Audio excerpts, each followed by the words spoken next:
All right, Nimala Sitharaman, Finance Minister, now reacts to the opposition boycott calls made on the new Parliament building. Nirmala accuses the opposition of disrespecting the Parliament. Prime Minister Modi gives the President her due. This is Nirmala's response. The same people who ran a bitter campaign against her are now suddenly remembering her.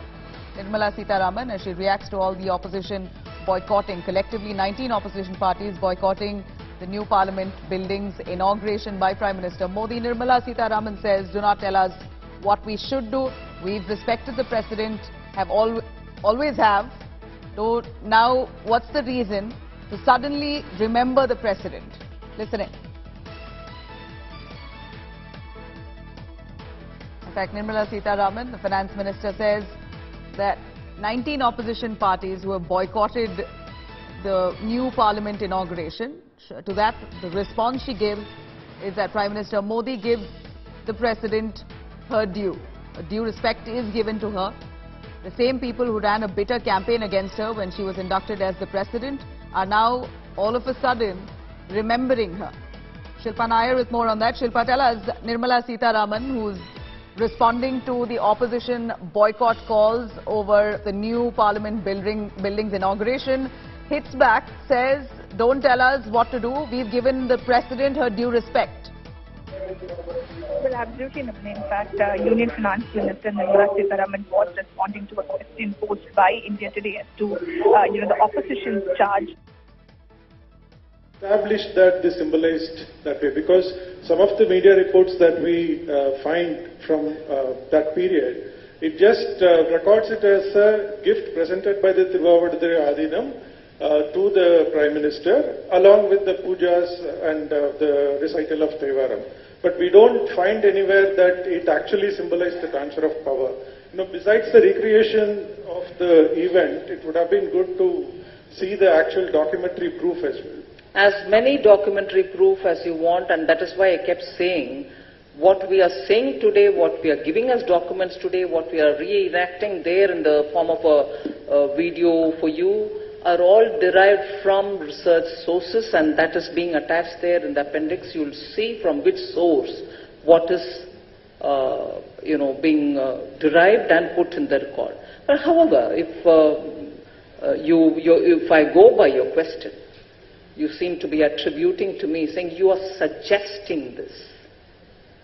No, I'm not suggesting it. The entire research background will show to you that it is not just through handshakes that power is exchanged. There are certain absolutely important binational characteristic events which happen. Just as a matter of interest, I'd like to draw your attention to something else, for which, of course, you can go and search the source and see. The very same Prayagraj, which is known for the Sangam, for the three rivers there, was also used as the site when, after the East India Company's time was over, and Queen Victoria proclaims that India is part of her kingdom, the declaration or the proclamation that British Raj has now taken India over was also read in Allahabad in Prayagraj. If you want any reference to it, you can go look at the book which Sanjeev Sanyal has written. And it will tell you, even at that time, there were no Indians at that time. It was completely the British rule. Even they chose to have a place which has a link, cultural and civilizational link to India. And it is that place where this proclamation was made that India is now part of the British colony. So never ever power transfers are just done by just a handshake. There are many more things which go to bring sanctity to the event. And this was one such a sanctifying event, and therefore it has its place in history, which unfortunately was not, none of us were aware of it. But because the data, the research and everything is now completely come out, it's finding its right place in the Parliament. Senthil Kumar, J News. Yuvraj, Dinagaran. Gopal. Madam, அப்ப நாட்டுல ஒரு பெரிய நிகழ்வு நடக்கிறதா நீங்க சொல்லிருக்கீங்க. அது வந்து எப்பவுமே வந்து இந்த மாதிரியான ஒரு பெரிய நிகழ்வுகள் வந்து குடியரசுத் தலைவர் மூலமா அதை திறக்க வைக்கிறது தான் வந்து இதுக்கு முன்னாடி நாங்க பார்த்த. அது வந்து குடியரசுத் தலைவர் தான். நாடாளுமன்ற தலைவர் குடியரசுத் தலைவரா இல்லைங்க? இல்ல மேடம், ஸ்பீக்கர் நாடாளுமன்ற பார்த்ததா சொல்றது என்ன நிகழ்வுங்க? இப்ப வரைக்கும் நாங்க பார்த்த வரைக்கும் அப்படின்னு சொல்ற நிகழ்வுனா என்ன மாதிரி நிகழ்வுங்க? இல்ல மேடம், இப்ப நாடாளுமன்றத்தினுடைய தலைவர் அப்படின்னா அது வந்து குடியரசுத் தலைவர் தான். நாடாளுமன்ற தலைவர் குடியரசுத் தலைவரா இல்லைங்க? இல்ல மேடம், ஸ்பீக்கர் நாடாளுமன்றத்தினுடைய தலைவர் குடியரசுத் தலைவர் தான் நாங்க இன்னைக்கு வரையும் நாங்க படிச்சது. அப்படிங்களா? அதே மாதிரி நாட்டினுடைய முதல் குடிமகனும் குடியரசுத் தலைவர் தான்.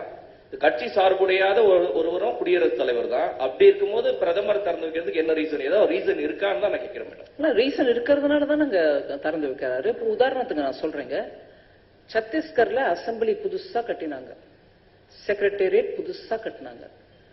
அதுக்கு திருமதி சோனியா காந்தி அவர்கள் போய் அதை திறந்து வச்சாங்க. அது அந்த மாநிலத்துல தேர்ந்தெடுக்கப்பட்ட எம்எல்ஏக்கள் உட்கார்ந்து அவங்க மாநிலத்துக்கு தேவையான விஷயங்களை பத்தி சர்ச்சை எல்லாம் பண்ணக்கூடிய அந்த. All right, Nimala Sitharaman firefighting for the BJP as several questions being hurled on her, asking her about the opposition boycott calls. She says, don't insult the parliament. Do not politicize the matter. Do not insult the parliament. Opposition is disrespecting the parliament. We've given our due respect to President Draupadi Murmu. Do not. It's surprising how you've suddenly remembered her today. We've done all we have to show our respect to her. This is Nimala Sitharaman as she speaks. ஜனாதிபதி அப்படின்னு சொல்ற மாதிரி அந்த மாநிலத்துக்கு governor